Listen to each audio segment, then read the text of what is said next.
PhilHealth. Eto na tayo. PhilHealth na naman. PhilHealth, mga kapatid. No?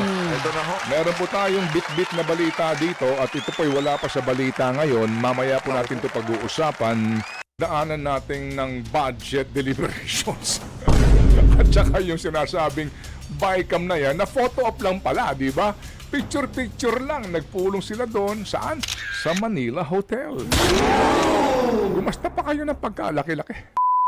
Ayun na nga mga kababayan, meron na naman hong panibagong content yung nang make news dito kay Sir Ted Filon. Ang problema ho kasi mga kababayan, isang araw lang, 2 araw lang ho atang hindi nagpakita itong si Sir Ted Filon. Ginawan na ho nila ng issue. Kaya heto ho mga kababayan, nagsalita na ho siya dito sa video na to.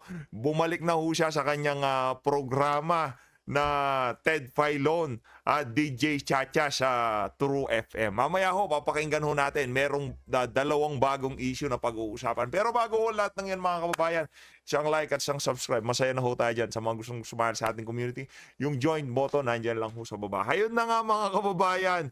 Dito sa video na to, tignan ho natin yung mga nagbida-bida dyan sa TUAD Committee. Tingnan ho natin yung kanilang mga survey kung saan na, kung ano nang standing niya ng mga yan doon sa kanilang mga constituent. Halimbawa na lang ho mga kababayan, itong si Benny Abante at ang kalaban niyang si Joey Uy. Naku, yan na nga ba sinasabi natin? Nakita ho natin to kay Sir Jason sa. Ito kasi problema dyan. Yung mga nagbibida-bida dyan sa TUADCOM, yan ang napapala ninyo. Akala nyo, siguro pagdating sa makinarya, pagdating sa pera, wala kayong problema ngayong mga panahon na to. Nakita ng mga constituent nyo kung gaano kayo ka-coops. Kaya, heto ho ang standing ngayon nitong si Benny Abante, dyan sa 6th District, dyan sa 6th District.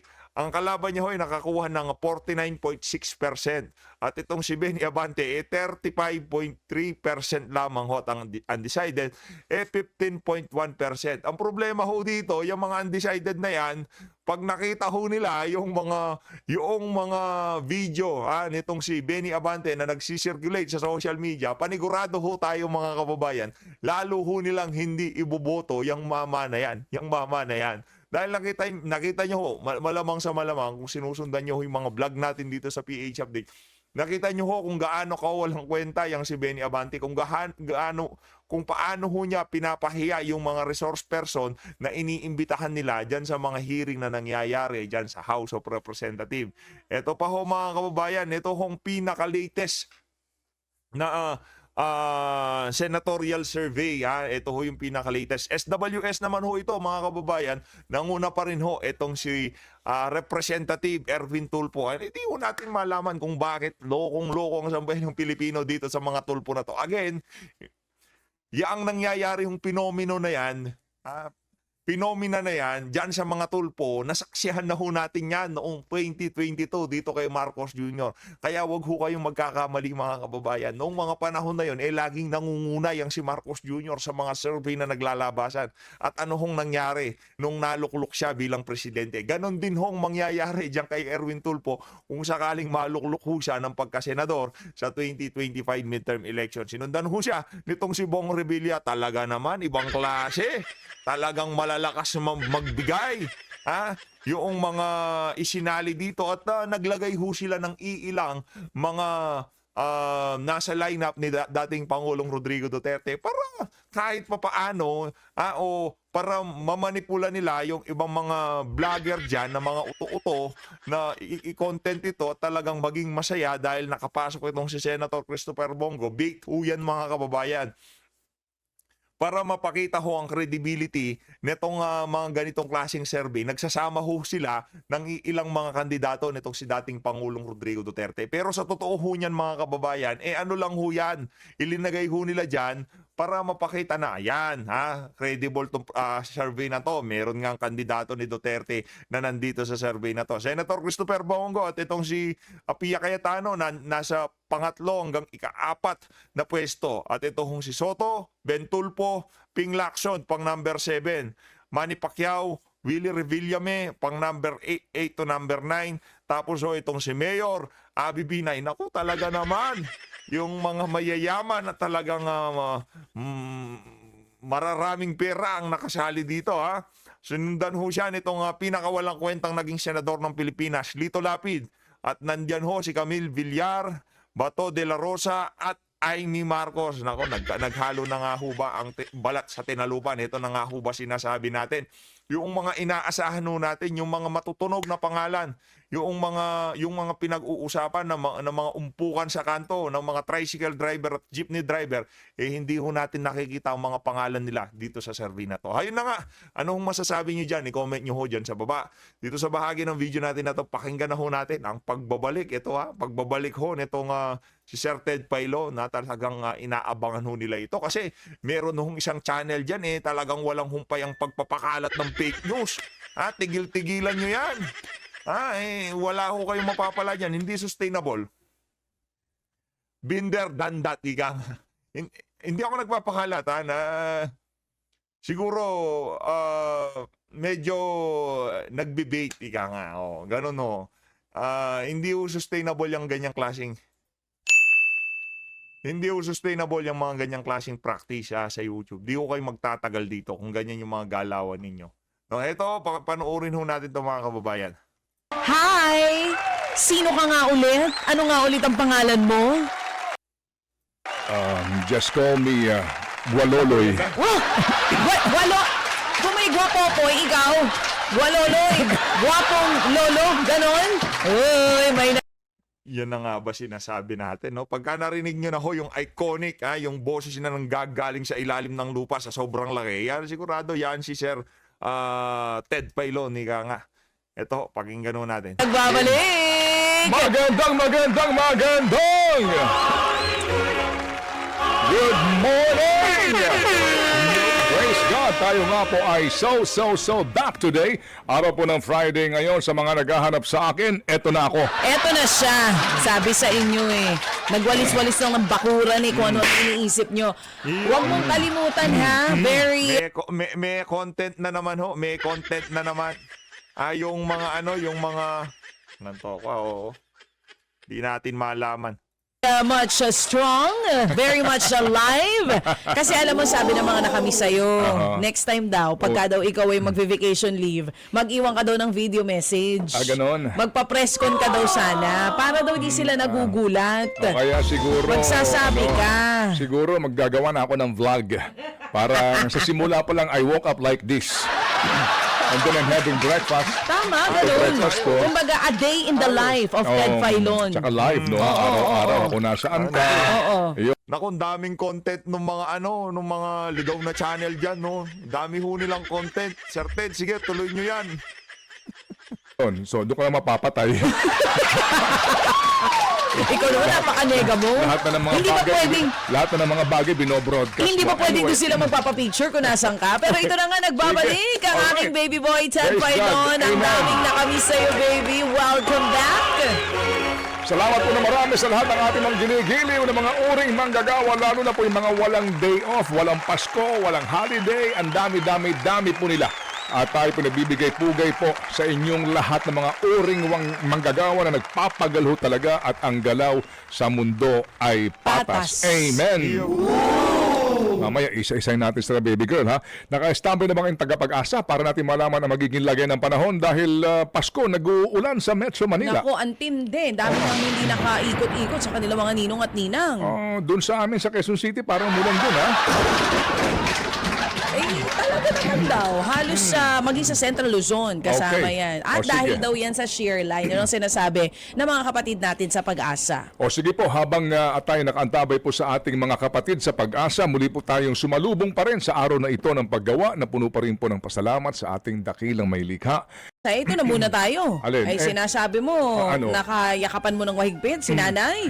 Ay saan ka ba kasi nagkaguluhan ka na naman ng mga umiidolo sa'yo? Sobra ka naman sa pinagkaguluhan. Ayun ang sinasabi, yun ang nakuha kong balita. Nagpunta ka daw sa isang restaurant, pinagkaguluhan ka doon, isa si nanay, isa nakadaupang palad mo, niyakap ka ng mahigpit. Hindi naman, baby girl. Nagpa-picture lang naman. Iba ka talaga. At saka, yakap-yakap ng mga senior. Ay nako, sinabi mo diba? pa. Alam mo na, kapwa natin mga senior yan eh. Ay, pero hindi ko naman sila masisisi kung talagang idoling ka nila. Para yung mga nagko-comment dito sa YouTube Live, ang sabi nga nila, welcome back, idol. Kasi nga dahil sa iyong credibility pagdating sa pagbabalita. Ikaw talaga, Partner! Ikaw talaga. Hindi ho may tatanggi. Importante na tama po ang ating ibinabalita. Ang mga impormasyon ay fact-checked, ika nga po, at na-verify muna para po maiwasan ang fake news. Tama, pero yung Yung- pagsasama-sama mo ng mga impormasyon mula sa iba't ibang mga pahayagan, diba? Isama pa natin yung mga websites din na binabasa mo, mga news sites na yan, upang makabuo ka ng mga storya para maintindihan ng mga nakikinig at nanonood sa atin. Iba't ibang issue yan. Naku baby, ibang level yun. Minsan nga nagtataka ko ilang gig ba yung utak mo? Paano mo naaalala lahat ng detalye? Alam mo kasi, kinakailangan na himayin natin ang bawat usaping pambayan para po makarelate tayo. Ika nga po, ma-connect natin yan sa bawat pangkaraniwang Pilipino. At para nga po magawa natin yan, tayo po'y tinutulungan ng Centrum Silver Advance. Complete from A to Z. Ganon? Centrum Silver Advance araw-araw para malinaw ang memorya, matatandaan ko lahat. Yes, of course. Tanda ko nga pangalan mo ngayon eh. Oh, sino ulit ako? Para lang, just to make sure, sino ako? Oo. Oh, naka-Centrum Silver Advance ka na, hindi mo na makakalimutan yan. Sino ako? Napanood kita eh. Sa The Kingdom. Kay Kingdom Come. Ito pala Yes, ang of course, tinitake mo, dahil nga po, ha? adjusted po ang nutrient levels ng Centrum Silver Advance para nga sa mga edad 50 pataas na. Oh, you know what I'm saying? Advance ang mga ipinipa mo pa rin? Pamuhian natin ang mga maling balita, no? Yung, Fake news, pamuhian dapat ho natin. iwaksi po natin yan. Naku, sinabi Correct. mo. Ngayon po, dito po tayo sa totoong mga balita. Kaya I stay active and sharp with Centrum Silver Advance. Mabuhay! Salamat!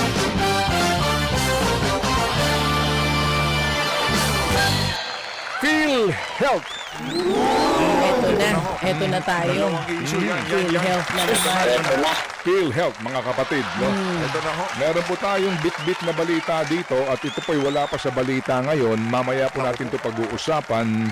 At dito ho, malamang may mga pagtatanggi na naman, may mga pagsalag na naman, but this is another problem po sa ating pong state insurer. Malaki pong balita ito, definitely. Maaaring sabihin po na hindi pa ito final, pero meron na pong paunang desisyon. At mamaya po yan ang inyong malalaman sa aming pantiban pala. Hindi pa tayo commercial break. Oh. Mamaya yan, okay? Ngayon, mga kapatid, budget. Alright, budget Ito, po ito, ang ito. pag-uusapan din natin mamaya. Kasi po, Ito na ho. ang sinasabi ho ng Malacanang, thorough daw po, no? Thorough ang Thorough. pag-aaral ng ating presidente. Masinsinan, malaliman. May ganon? Bago pirmahan, talagang binusisi ng maigi. Bukas daw ang pirmahan? Oh, asan December din? 30, Monday. Monday. Isasabay sa Rizal D. Okay, so nangangahulugan na wala nang saysay. Yung pinagdaanan natin ng budget deliberations. At saka yung sinasabing bycam na yan, na photo op lang pala, di ba? Picture-picture lang. Nagpulong sila doon. Saan? Sa Manila Hotel. Gumasta pa kayo ng pagkalaki-laki. Hindi ba? I mean, ako, aga-aga nito, girl. So, Sige na, yan ang na-miss namin sa'yo I am so back. Yan ang na-miss namin sa'yo, kaya ituloy mo yan. Wag na. Nami-miss nila yan. baka- Gusto nila yung ganyan. Yan ang kanilang almusal. Baka sabihin nila, Ted, Hindi, ituloy mo. Tapos na ang Pasko eh. mabuti ka mo, mag-o-off, dihahatid muna ako ng oras. At O, sige. tinimplahan ako ng kape ni, ni baby Ni girl Patis. Oo. Patricia. Na umuwi daw yung kanyang lola. Uy, welcome. Ano ni Yung Lola? mother ng mother niya. Wow Wow. naman, ang saya ng Pasko. Yan ang diwa ng holiday, mga Amen. kapatid. Alright, so, ang tamang oras muna, 20 minutes after 6 o'clock at ang oras na hatid sa inyo ng Boss Max 3 Coffee. Sa amoy pa lang, alam mo nang dekalidad ang kanyang coffee beans at puno ng sangkap na galing sa mangosteen with xantone, kaya mainam po sa ating pangangatawan. Boss Max 3 Coffee, kapeng mangosteen sa Sarap! Available yan sa Mercury Drug, sa Watson, 7-Eleven, South Star Drug at mga piling supermarkets nationwide. Sarap naman talaga. Budget, mga kapatid, Yan na, ituloy mo. Nakikinig kami. Parang gusto mo ako lang magtrabaho ngayon. Hindi naman gano'n. Na-miss ka lang talaga naming lahat. O, sige, budget. palamigin mo nga ng kaunti ang aircon. Konting-konti lang, ha? Oo, kasi ako'y nag-iinit ka agad dito. Konti lang naman, ha? Baka sobrahan naman nila, sipunin tayo dito. Mahirap Tama, sa mga wag sobra. Yung saktong-sakto lang. ang mga senior, mahirap ng ano. Ay, sinabi mo pa Budget. Ano pang saysay, mga kapatid? ng Bicam. Ng mga gastos pa tayo ng gas. At the end of the day, yung small committee na yan, practically po, hindi pala kasama mismo yung finance committee chairman ng Senado. Ha? I mean, Naku po. ayos sa ating mga mukhang iba, di ba? Mukhang may mga nagdesisyon lamang dito. At nang lumabas po yung versyon ng small committee ng BICAM na yan, ay kahindik-hindik. At hindi pa ho sila kikilos nga kung hindi po nag-ingay dito ang marami. Yes. Kung hindi po sinabihan sila na itong pinaka-corrupt na budget sa kasaysayan ng Pilipinas. Tama. Kaya ko rin po natataka naman din, bakit yung mga anti-corruption Grabe ho, no? advocates dyan Pangklase. sa ating pong mga... Parang tahimik sila, di ba? Walang say. Well,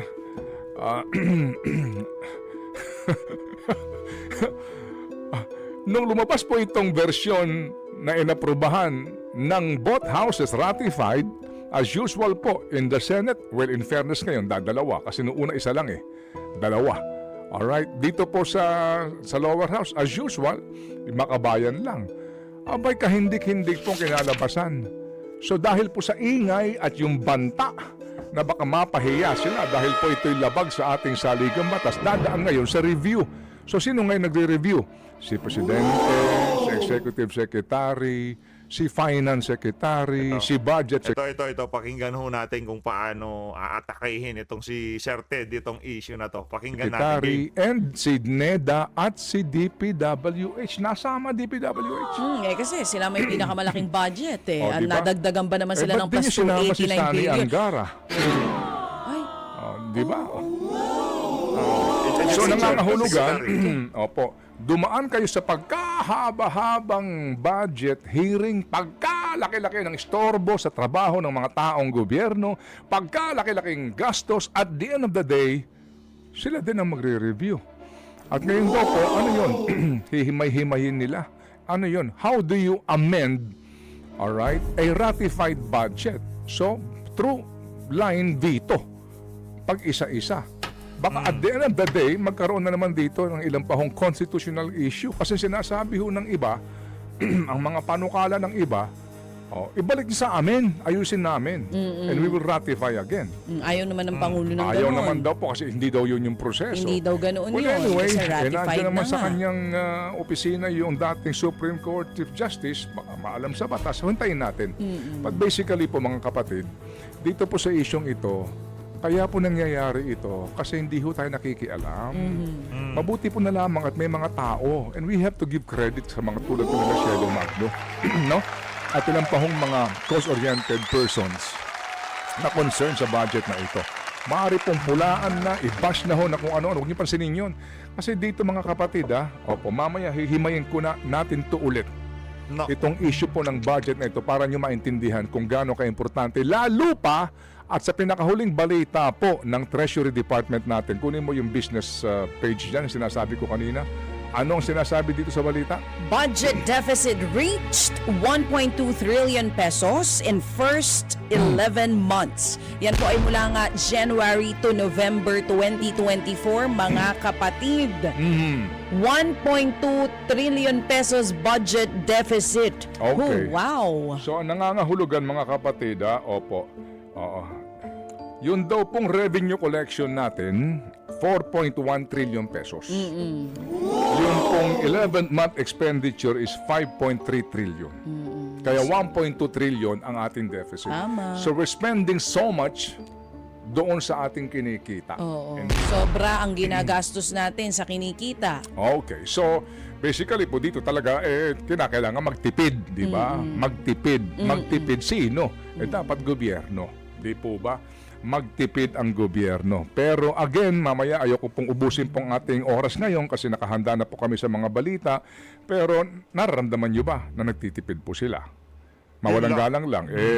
Gusto kong balikan yung mga mensahe nitong ating dalawang pangunahing leader ng bansa. Ay, oo, balikan Itong natin. Pasko, Gusto mo? Oo, kaliwat kanan yan. Sa Diba? bayan sila. Oo. Para bagang... Oh, yung di ba? isa, ang sabi niya, ang sabi ni VP Sara, sa ating pagsariwa sa diwa ng Pasko, tayong lahat ay tinawag upang maging mapagpatawad, bukas palad at mapagmahal sa kapwa. Oh, sige. Paki-playback nga ulit, please. Sabi naman, gusto mo marinig? Ang ano ko Hindi dyan kasi ay akong namimiss. res ipsa liqueur. Resip sa lokitor. Yes. Oo. Okay, sige. So, Ako naman, iba kasi yung- nung nabasa ko nga iyon, Oh. Iba kasing Christmas message yung napanood ko. hindi ba, Ale? Okay na. Oo. Sige. So, ano naman ang sabi nung isa? Ito naman ang sabi ng isa ng Okay. kanyang dating ka-unity. As Filipinos take this highly anticipated chance to come home, reconnect with loved ones, and relish the blessings of the past year, I call on everyone to reflect on what is truly important. Yun. Living a life of meaning Yun. and purpose. Yon, living a life of meaning and purpose. Opo. The purpose, basically po, kanya-kanya tayo. Meron tayong purpose para po sa ating mga sarili, sa ating mga mahal sa buhay. Alright? At meron din po tayong purpose doon po sa ating, kumbaga, napiling karera. Diba? So, purpose nga dapat is to serve the people Amen. and to set Yes. a good example. Matatanda na po yung mga taong yan. Alam na po nila ang tama at mali. Hanggang dyan lang muna po tayo. So, na-miss nyo ako? Na-miss ka namin. Miss na miss ka nila kaya masayang-masaya sila. Okay. Sige. So, tayo ba'y ready na para sa ating pagbabalita? Si Christian Mitra dito, tatango-tango. Mukhang ang laki siguro ng bonus ng batang ito. Ay, malaki. Sabi ko sa'yo. Ha? Saka iba ang ngiti ng mga staff natin dito. Alam mo na, pag biyernes na nakakapahinga na. Okay naman ang bigas. Okay naman. Ayos naman ang bigas. Okay? Paubos na daw ang iba. Sige, thank you. Oo. Alright, sige. So mga kapatid, meron po lamang tayo mga importanteng paalaala at pagkatapos po nito ang ating mga importante. Sabi ko, ang mga pinagpapanood mo kasi. Ba't ganun? Ba't ganun sila? Hindi ko alam. Importante ka sa buhay nila. Naku. Maganda kang content mataas ang views. Sige po, dali lang. Abang. Tinakot nga ba? Ano ho mga kababayan yung anong tawag dito, yung ibang mga creator talagang hindi ho natin malaman kung ano yung mga borderline fake news na yung mga pinagagawa nila trip ho nila yun, hayaan ho natin. Yung iba naman ho, nagpalit na ng thumbnail. Nung napaso ho sila, nung nasunog ho sila, nagpalitan ho sila ng thumbnail. Yun ang problema. Talagang halatang namimeki ho sila. Yun ang problema. Bakit wala sa show? Yan ang title. Oo. Kita mo na? So ngayon, sigurado ko nanonood sila ngayon. Nanonood yan. Ikakasip Mamaya mo may ngayon. bagong So, ano yan, anong kanilang gagawing vlog. content? Para doon sa mga nami-make news, ayan sa inyo, salubungin nyo. Ayusin nyo na mga buhay nyo, magpapasko ng tokwa, Madami mo yung mga yan. Ted Filon umamin na sa pagbabalik. Tsaka nakita mo yung isang video, inedit pa yung mukha kong umiiyak. Oo. Nakita mo yun? Oo. Yung Ted Filon, pinatahimik. Sige. Tapos Alright. inedit yung mukha ko parang may luha pa. Sa lahat po ng mga kababayan natin, mamaya po meron tayong hindi kagandahang balita na naman about PhilHealth. Sorry pero we really have to, reveal this information dahil ito po yung napaka-importanting bagay sa isyong ito. Ikaw at ako, tayong lahat may pakialam. Abangan po sa amin. Ngayong araw na ito ng Friday, mga kapatid, December 27, 2024, kahit 2 days na pong nakalipas ang Pasko. At ngayong araw na ito, nandito na ba siya sa mga naghahanap sa kanya? Kung inyo pong naaalala, nagkaroon po ng malawakang data breach sa PhilHealth. Ibig sabihin po na kompromiso ang mga impormasyon na hawak ng PhilHealth sa ating lahat ng mga miyembro. September 23 po nangyari ang naturang data breach. Kunin mo yung eksaktong taon dito, Seth, no? September 23, alright? 2023. Ayan, ang tamang petsa nito. Ngayon, nangyari po yan 1 year ago at nagkaroon ng investigasyon. Mga kapatid, dati na ho natin nabanggit na maliban dito po sa ating pag-uusapan na penalties ng PhilHealth, obligado ho sila na sulatan ang lahat ng mga miyembro na naapektuhan po ang kanilang impormasyon, no, yung data na hawak ng PhilHealth. Mamaya babalikan natin kung gaano karami yan at kung dito pa lang po kung susulatan kasi po ayon sa desisyon din kinakailangan sulatan lahat ng naapektuhan mga miyembro. Kung gaano kalaking pera po ng PhilHealth ang gagamitin diyan. Pero eto matindi. Hawak ho namin dito ang desisyon mga kapatid, mismo na pinirmahan ng mga commissioners po ng National Privacy Commission at dito mga kapatid, pinagmumulta ang PhilHealth. Alam niyo kung magkanong laki ng halaga? Pinagmumulta ang PhilHealth ng halagang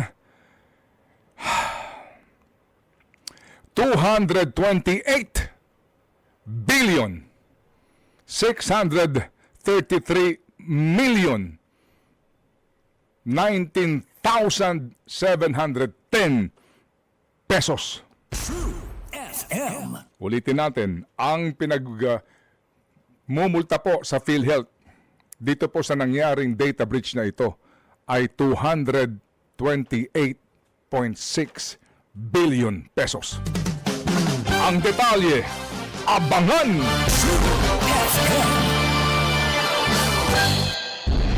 Pilipino. Nasa ating linya ngayon si Ma'am Fe Francisco, ang Pangulo po ng PhilHealth White. Ito po yung unyon ng mga manggagawa dyan po sa Philippine Health Insurance Corporation. Magandang umaga po sa inyo, Ma'am Fe. Magandang umaga, Ted. Magandang umaga, DJ. Magandang umaga po sa lahat ng mga pakikinig. Opo. And thank you for your time. Ano po ang reaksyon ng inyo pong union dito po sa inilabas na nga na desisyon ng National Privacy Commission? Pirmado po ito nila Commissioner John Henry Naga. We concur. Leandro Angelo Aguirre, Deputy Privacy Commissioner, at si Nerissa N. De Jesus na nag-inhibit, Deputy Privacy Commissioner. At ito po ang pinakadulo po nito, doon po sa kanyang dispositive portion. Mamaya ko po babasahin ang ilang pang mga nakalagay dito. But basically po, dito sa dulo, sinasabi po na imposes administrative fines against the Philippine Health Insurance Corporation for its failure to implement reasonable and appropriate measures to protect the security of personal information under Section 20 of the DPA. Ano po? Ang ibig sabihin nito ay, nandito to kanina, Seth, pakilabas mo lang yung DPA definition sa ating research kanina, na research yan ni Big Boy. The administrative fines to be imposed shall be 2% of Philippine data breach decision. Opo. Kid, yung DPA muna, please. Ayan. Erwin, yung DPA meaning, kanina, yan. DPA. Sandali pa, Ma'am Fe, ha? Para lang mas maliwanag itong, meron tayong pina-research kanina, yung ibig sabihin ng DPA, under Section 20 of the DPA, Data Privacy Act. Ayan, okay. The administrative fines to be imposed shall be 2% of Philippine Health Insurance Corporation's 2022 gross annual income, which is 228,633,019,710 pesos and 96 centavos. Okay. Malaki po itong halagang ito. Ano po ang reaksyon ng Union? Ed, we haven't read, balita po namin lumabas na po yung decision ng National Privacy Commission. So, hindi pa po namin nabasa ng buo yung decision. So, kagulat-gulat po yan na merong fine po na ganun kalaking halaga. So, that, ang sabi niyo po, 2% of 228 billion. I'm computing right now, that's 4 billion.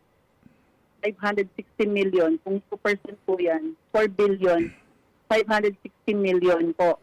I-round off ko na lang po. Ang nakalagay fine. Ang tanong dyan, sino po ang magbabayad ng fine? Kasi nakalagay, PhilHealth shall be fined po. Yung Hindi po sa Ma'am Fe, hello Ma'am Fe. Apo, pwede ho ba naming ayusin lang po yung linya para po klaro ho ang inyong statement kasi nagchat-choppy po tayo. I beg for your indulgence please. Opo. Okay, pakiayos lang yung ating linya ha. Okay. At babalikan nga po natin mamaya si Ms. Fe ng PhilHealth Okay. White. May binabanggit siyang ang Sige. tinatanong nga niya, sino daw ang magbabayad noon? Hindi pa nila nababasa ng buo itong desisyon ng NPC, pero nakakagulat nga daw. Yan ang ginamit niyang salita. Nakakagulat. Sino pong magbabayad niyan? Yan ang sinasabi niya. Okay, habang inaayos po natin itong linya, basahin ko na po ito. Ito pong part ng desisyon mga kapatid.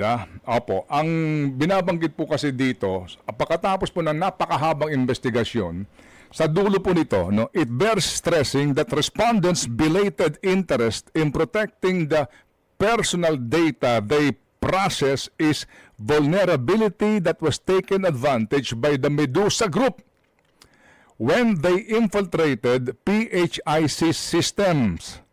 As a government agency and as a PIC, ito na yun ha, PIC, ang ibig sabihin nito ay, balikan lang natin please yung, opo, yung ating binabanggit nga kanina please. Alright, PhilHealth Identification Cards. Yan po ang ibig sabihin ng PIC. At yung DPA kanina na binabanggit ay Data Privacy Act. okay. PhilHealth Identification Cards. Respondents need not wait for any accidental or unlawful destruction, alteration and disclosure or any other unlawful processing before they take a proactive stance in ensuring that the personal data that come into their custody are properly safeguarded.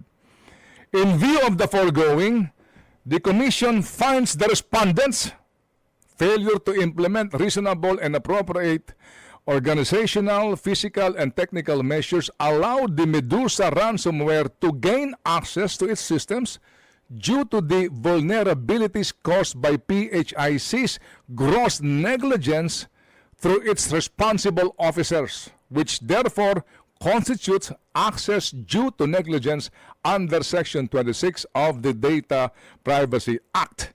Ito ho yung listahan ng mga pinakakasuhan po dito, and then yung nga pong sinasabi po na penalty, administrative fine para po sa PhilHealth. So balikan lang po natin, ano ho masasabi dito ng Union sa pamamagitan po ni Ma'am Fe Francisco. Yes, Ted. Oo. Nabalitaan niya namin na lumabas na yung desisyon ng National Privacy Commission, so which we have been following up also kasi last year pa yan ang nangyari, yung Medusa hacking. And we haven't read the decision yet. So nabalitaan namin na natanggap na nila yan.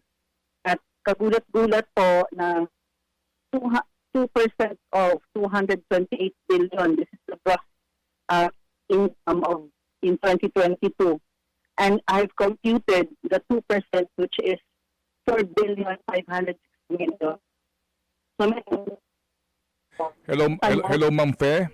I really beg for your indulgence, please. This is so stressful and bothersome and irritant po ito. We just have to establish a better line, please. Kasi po talaga nagpuputol-putol kayo eh. Baka pwede sa I StreamYard. sincerely beg for your understanding, ma'am, at sa ating mga nakapakinig dahil nga po dito sa aberyang ito.